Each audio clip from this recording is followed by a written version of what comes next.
masuk dalam firman Tuhan. Firman Tuhan hari ini mengenai perlombaan anak-anak Tuhan. Mari kita dengarkan firman Tuhan ini, dan kiranya Roh Kudus menghidupkan firman-Nya. Pengertian kita bertambah-tambah, kita disegarkan, dan kita mau menjadi pelaku-pelaku firman Tuhan. Karena Tuhan sangat mengasihi kita. Tuhan mempunyai maksud yang indah dalam kita. Dan Tuhan tidak mau panggilannya itu gagal dalam hidup kita. Sebab Tuhan tidak mau pengorbanan yang diberikan Tuhan bagi kita itu menjadi sia-sia. Tuhan tidak mau korban darahnya yang mahal itu sia-sia. Oleh sebab itu, Roh Kudus memimpinkan kita pada segala kebenaran. Dan kalau kita, saudaraku, mengeraskan hati dan tidak mau masuk dalam kesucian Tuhan, maka disiplin daripada Tuhan akan berlaku bagi kita. Jadi semua anak-anak Tuhan berlomba. Perlombaan ini, saudaraku, bukan pada hari Minggu saja.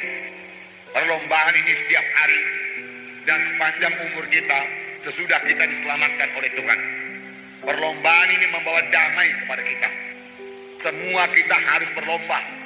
Bahkan firman Tuhan berkata kita berlomba dengan tekun, berlari dengan tekun. Seolah-olah kita ini berada dalam satu stadion di mana orang-orang mengelilingi kita dan menonton kita. Firman Tuhan berkata yang menonton kita dalam perlombaan rohani kita itu sebagai awan rupanya.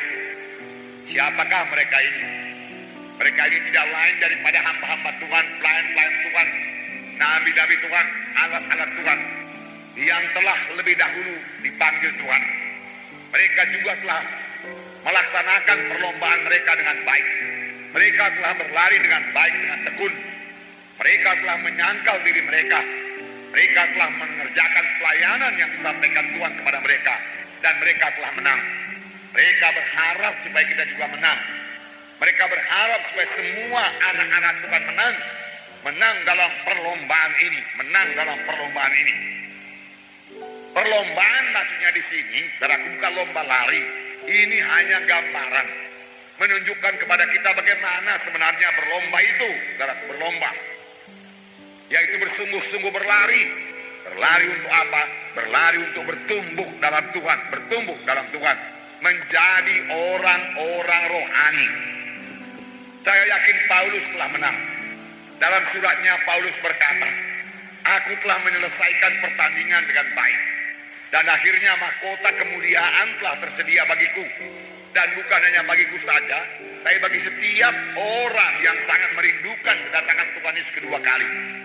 Terlebih pada akhir zaman ini, biarlah kita semua sangat merindukan kedatangan Tuhan kedua kali. Kalau kita merindukan kedatangan Tuhan kedua kali, kita hidup benar dalam Tuhan. Kalau kita merindukan kedatangan Tuhan kedua kali, kita hidup suci. Kalau kita merindukan kedatangan Tuhan kedua kali, kita menyangkal diri, mengangkat salib. Kita meninggalkan semua dosa. Kita menolak semua dosa. Kita menanggalkan semua beban yang merintangi kita untuk berlomba, yang merintangi kita untuk berlari dengan cepat. Saudara, Tuhan menghendaki kita menang. Paulus telah menang. Dan dia berkata, mahkota kemuliaan tersedia bagiku. Tetapi juga bagi setiap orang yang rindu akan kedatangan Tuhan kedua kali. Inilah pengharapan orang Kristen. Yesus akan datang kedua kali. Di mana nanti kita terangkat berjumpa dengan Tuhan di tengah-tengah awan-awan. Tetapi biarlah kita pastikan sungguh-sungguh.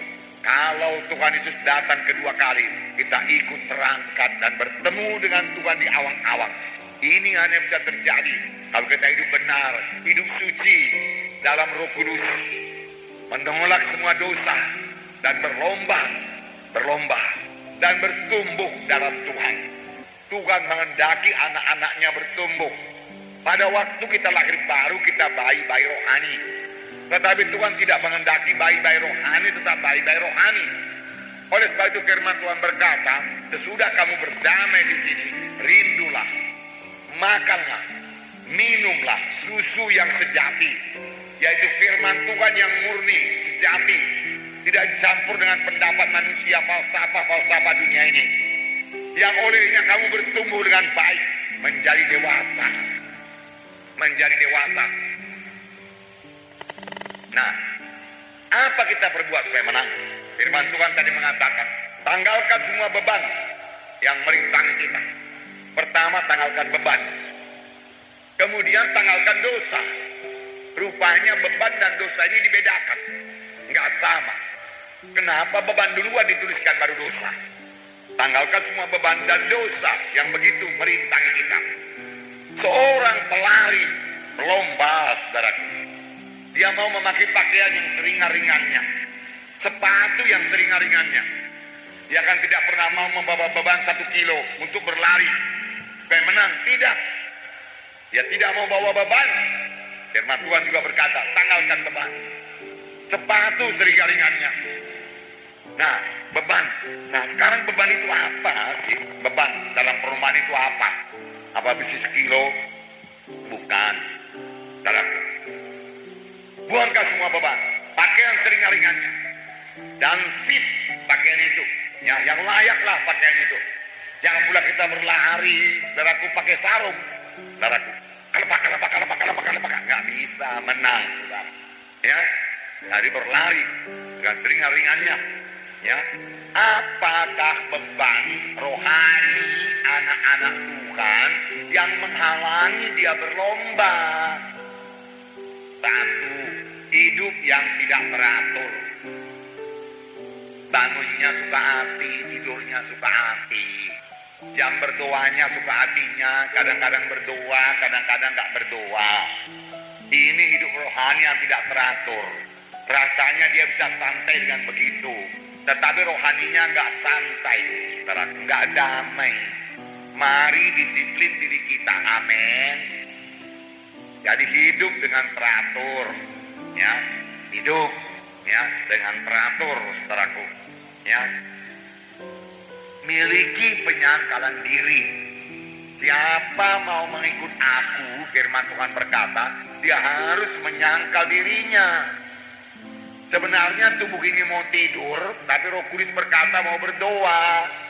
Sangkal diri, masuk dalam doa, itu membawa saudara kepada kemenangan.